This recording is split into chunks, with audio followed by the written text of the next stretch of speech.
وَيَضَعُ عَنْهُمْ إِصْرَهُمْ وَالْأَغْلَالَ الَّتِي كَانَتْ عَلَيْهِمْ۔ کون کون سے طوق ہیں جو ہم نے اپنی گردنوں میں پہنے ہوئے ہیں۔ محمد کریم صلی اللہ علیہ وسلم انسانیت کو ان سارے بوجھوں سے نجات دلانے کے لیے آئے تھے۔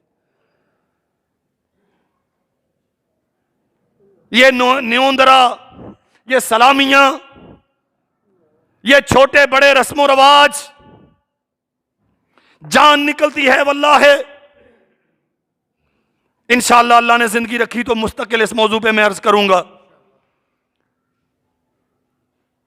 چمڑی سوکھ جاتی ہے، ساری زندگی مزدوری کرتے کرتے، قرض تھوک کے، تھوک اگل کے، خون اگل کے مر گیا وہ قرض کی دہلیز پہ، تب جا کے ایک بیٹی کے ہاتھ پیلے ہوئے۔ یہ بوجھ رسول اللہ صلی اللہ علیہ وسلم امت کو، انسانوں کو اس سے چھڑانے کے لیے آئے تھے۔ نبی کریم صلی اللہ علیہ وسلم نے فرمایا احب الدین الی اللہ الحنفیۃ السمحہ، آسان، سستا، بغیر مشقت کے جو کام کیا جائے اللہ کو تو وہ پسند ہے۔ یہاں عشرے لگ گئے ایک بیٹی کے ہاتھ پیلے کرنے کے لیے، اور ہم نعرہ کیا لگاتے ہیں، ہم تو نبی کے نام پہ اپنی بیٹی کو نکاح میں دے رہے ہیں۔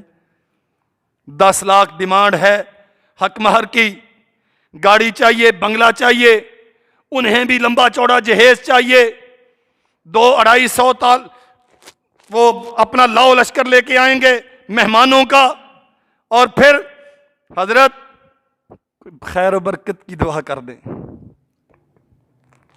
جب خیر و برکت ساری دعاؤں کے نتیجے میں آتی ہے تو یہ لشکر کس لیے؟ وَيَضَعُ عَنْهُمْ إِصْرَهُمْ وَالْأَغْلَالَ الَّتِي كَانَتْ عَلَيْهِمْ۔ تیرا تعلق کتنا ہے اپنے نبی کے ساتھ رسول اللہ صلی اللہ علیہ وسلم، جو تہذیب اس انسانیت کو دے کے گئے ہیں، اسے تو کتنا مانتا؟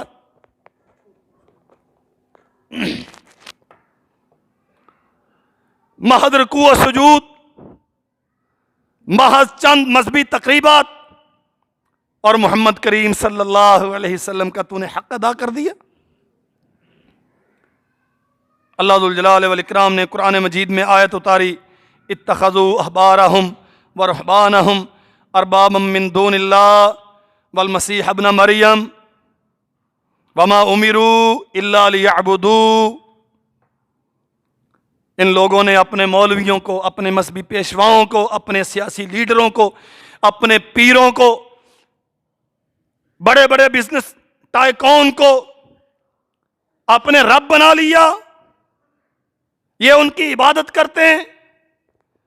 کسی نے مسیح ابن مریم کو اپنا معبود بنا لیا، یہ اس کی پرستش کرتے ہیں۔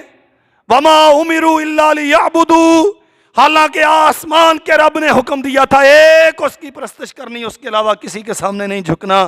سیدنا عدی بن حاتم رضی اللہ تعالی عنہ پاس بیٹھے ہوئے تھے، عیسائیت کی تعلیمات سے، مذہبی تعلیمات سے واقف تھے، بڑے عیسائی خاندان سے تعلق تھا ان کا۔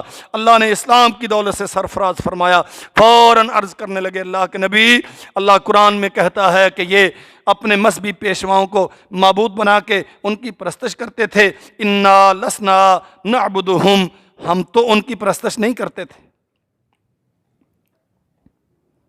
عدی ابن حاتم کہتے ہیں اللہ کے نبی، قرآن کہتا ہے کہ مذہبی پیشواؤں کی پوجا ہوتی تھی، انا لسنا نعبدہم، ہم ان کی پرستش تو نہیں کرتے تھے۔ رسول اللہ صلی اللہ علیہ وسلم نے فرمایا الیس یحرمون ما احل اللہ فتحرمونہ ویحلون ما حرم اللہ فتحلونہ، کیا اپنے پیروں کی، اپنے وڈیروں کی، اپنے لیڈروں کی، اپنے مذہبی پیشواؤں کی حلال کردہ چیزوں کو بغیر دلیل کے تم نے حلال نہیں مانا؟ کیا ان کے حرام کردہ چیزوں کو بغیر دلیل کے تم نے حرام نہیں مانا؟ اللہ کے نبی یہ تو کیا ہے جو کہہ دیا حضرت صاحب نے، ہم نے مان لیا۔ اس کی حقیقت کیا ہے؟ آسمان کے رب کا حکم کیا ہے؟ ہمارے نبی کا، عیسیٰ علیہ السلام کا اس پہ فرمان کیا ہے؟ ہم نے کبھی نہیں پوچھا، چونکہ میری سیاسی جماعت کا لیڈر یہ ہے، میں نے اس کا جھنڈا اٹھایا ہے، میں اس کے منشور کے زندہ باد کے نعرے لگاتا ہوں، برادری کا وڈیرا یہ ہے، خاندان کا سربراہ یہ ہے، علاقے کا سیاسی یا مذہبی پیشوا یہ ہے، جو کہتا گیا ہم مانتے گئے، اس اس نے حلال کہا ہم نے حلال مانا، اس نے حرام کہا ہم نے حرام مانا۔ محمد کریم صلی اللہ علیہ وسلم نے فرمایا فَتِلْكَ عِبَادَتُهُمْ، ان کے فتووں پر، ان کے فیصلوں پر، اللہ کی شریعت کے تصدیق، تحقیق اور معیار کو پرکھے بغیر تم نے عمل کیا، اسے معیار حق جانا، جو انہوں نے کہہ دیا وہ صحیح ہے، جو انہوں نے ٹھکرا دیا وہ غلط ہے۔ فَتِلْكَ عِبَادَتُهُمْ، اس کا معنی کیا ہے؟ تم نے ان کی بندگی کی۔ میرے بھائیوں، رسول کریم صلی اللہ علیہ وسلم کا مقام یہ ہے، ہمیں ایک اللہ کی بندگی کی طرف بلانے کے لیے آئے ہیں، پیغامبر تھے، اللہ کا پیغام دینے کے لیے آئے تھے۔ امتیو، کتنا انصاف کیا ہے اپنے نبی کے مقام کے ساتھ، ہم یہاں وہاں سے ادھر ادھر سے لے کے دین بنائے پھرتے ہیں، یہ ہمارے نے کہہ دیا وہ دین ہے، وہ دوسروں نے کہہ دیا وہ دین ہے، وہ تیسرے نے کہہ دیا وہ دین ہے۔ اگر مولویوں کی، مذہبی پیشواؤں کی، ان ملاؤں کی، ان لیڈروں کی حرام کردہ چیزیں حرام ہو گئیں، ان کی حلال کردہ حلال ہو گئیں، تو بتاؤ پھر اللہ کے ساتھ شرک اور کس چیز کا نام ہے؟ رسول اللہ صلی اللہ علیہ وسلم کی ختم نبوت کے دار بھی اللہ کی قسم انہی احکامات کے ساتھ اللہ نے فرمایا قل یا ایھا الناس انی رسول اللہ الیکم جمیعا، بتا دو میں ساری انسانیت کے لیے رسول بن کے آیا ہوں۔ اس کا معنی کیا ہے؟ جو پیغام میں لے کے آیا وہ آخری پیغام ہے، جو شریعت میں نے تمہیں دے دی یہ آخری شریعت ہے، حلال و حرام کے جو فیصلے میں نے کر دیے یہ آخری فیصلے ہیں۔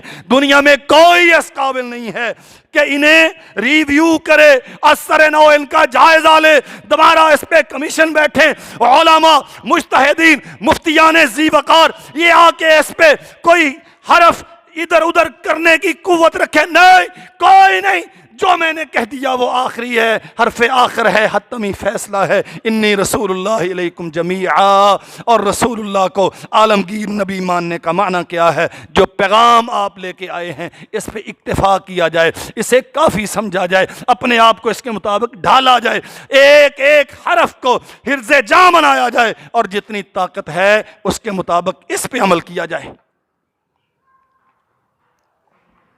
کہاں تک پہنچ گئے؟ ماننے والے، میں نہ ماننے والوں کی بات نہیں کرتا، جو منکر ہیں میں ان کا رونا نہیں روتا، جو ماننے والے ہیں وہ کہاں تک پہنچے؟ جاہلیت کے سارے رسم و رواج، سارے عقیدے